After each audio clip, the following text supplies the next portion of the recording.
Siyanivusela ke nina bekunene madoda amakhulu.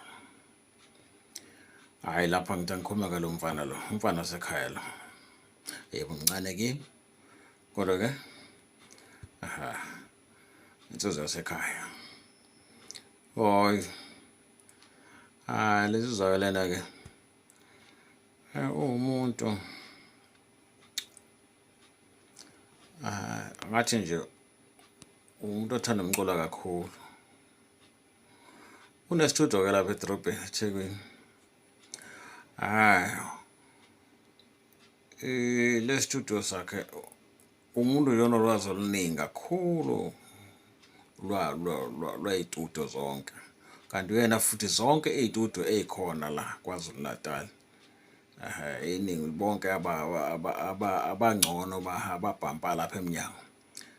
Baphuma esandleni sakhe. Yena ke umuntu obeyaziwa yonke indawo ngisho eGoli yonke indawo. Uhlale kakhulu eGoli wabuya wasevula istudio kodwa zonke la KwaZulu Natal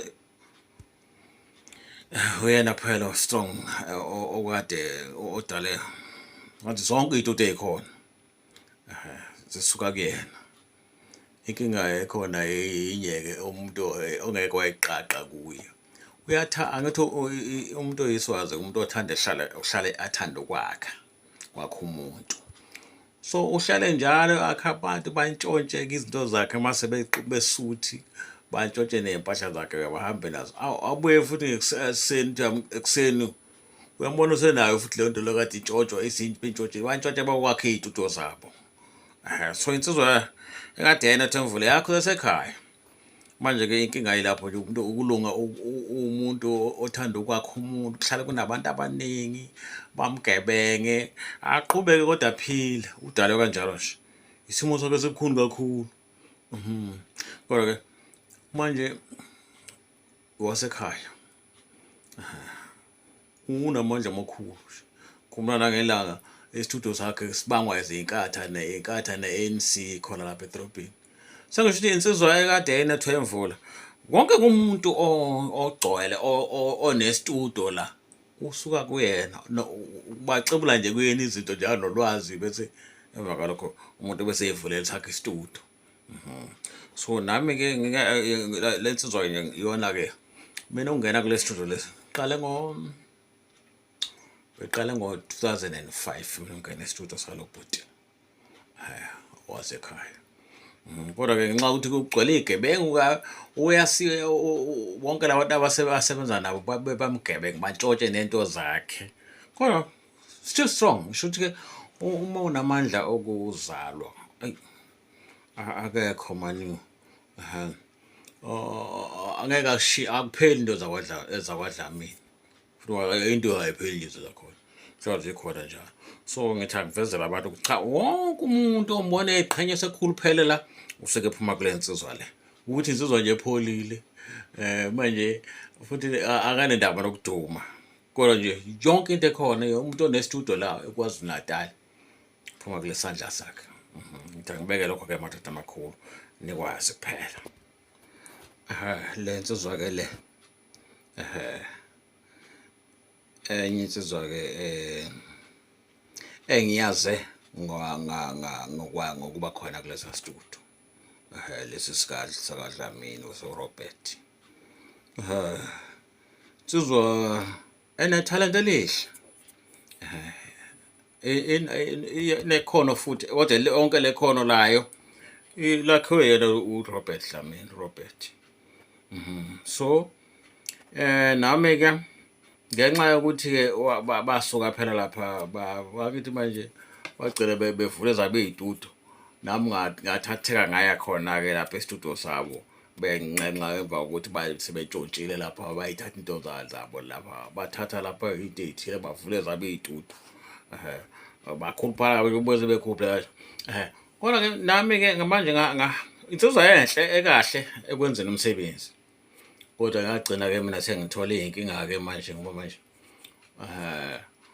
ngenxa yokuhlupha igenge nje esuke unathi banetalent nobugebengu ngoko kuhamba ndawonye kuningi nomhlangano konke kugcwele ekhanda manje ngagcina ke ngidayiswa ke lapha ke ile nkulumo la ngangidayisa ngidayisela-ke ama-politician.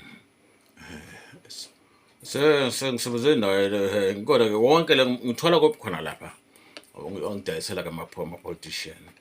Ngagcina sengokuthi iy'gebengu zonke zemapolitiki wagcina senaye sewumuntu emva kokudayisa mina bamnika amathenda yonke into ey'ningi warishi nje waba nento ey'ningi. Ngoba ngiyabona ney'nkomo zamanguni lezi zey'nikwa wanikwa amamiliyoni ngidayise mina kodwa kusala ngisho ukuthi-ke lapha eminyango yonke into ihlelwa abantu ngendlela yabo kodwa bonke labafana badumile abaney'tuthu basuka kuyena lo uRobert manje usepholile. Sengisho ukuthi-ke madoda amakhulu lapha emhlabeni kuningi ngagcina-ke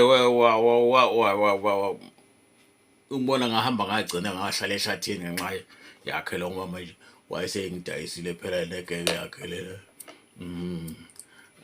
ongidayisela bona ogesha ayihlekisa amakhanda amakhulu ukuthi baqede ngami. Ngisho ukuthi-ke inzulu kade sokuzangizazanga umfana lo omuhle lapha emsebenzini kodwa ufundiswe khona la ekhaya kodwa manje awuseyisigebengu sekufuneke manje lokhuza-ke mina izimo zonke lezi ongeke wayilenda wakwazi lokhuza kubantu ukuthi umuntu avela abe nenhlelo ey'thile ahlele ngawe into zakhe ey'bonile.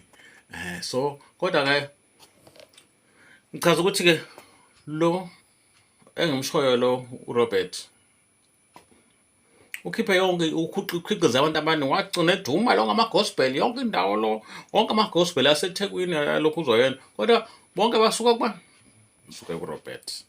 Sengisho ukuthi umenzi wezinto akavamanga ukuduma kodwa kwekudumele laba abanomsindo nokungcola okuningi emva kwesikhathi ubone umhlaba kanti unjani. So wonke into akayiplana-ke wagcina senamathenda ney'moto njengoba ngisho ukuthi besenamathenda naye ngakithi uma-ANC unikwe amamiliyoni wayesenamamiliyoni naye ney'nkomo lezi kuthiwa manje udayisa udlamini manje ufuna athole iy'nkomo wanikwa ney'nkomo iy'moto zazigcina ziningi ziko-7, 8. Ngisho ukuthi-ke kuhamba kanjalo lapha emnyango kodwa ekugcineni yonke into akwazi ukubusana lento edaliwe. Ngisho ukuthi ngimazi kanjalo-ke lo uNkulumbala kanjalo wahlanga babe igroup nje nomunye-ke izimo kwelezo ongeke wayivimba ezenziwa abantu.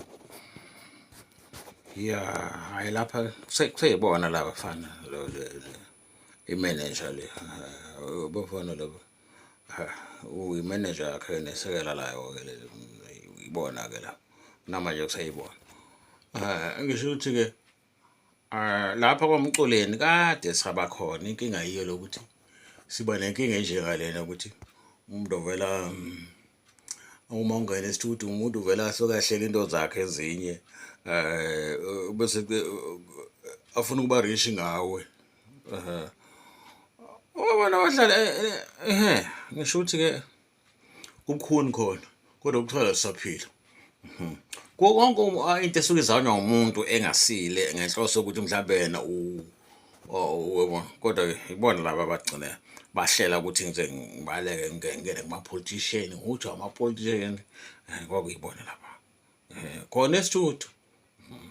Ngisho ukuthi-ke indaba le umusic mina kade ngaqala ngenza kodwa iy'tudiyo zonke uma ngingena kuzo kuba kanje kuphela ngihle ngidlulisela khona amadoda amakhulu ukuthi hhayi kunjalo nje nebekunene siyaphila kodwa namanje ngosapha indawo indlela umuntu ayihambe ngayo indaba komculo umculo usegazini kithi kodwa ey'tudiyo kunobugebengu obuningi obunjengayo le.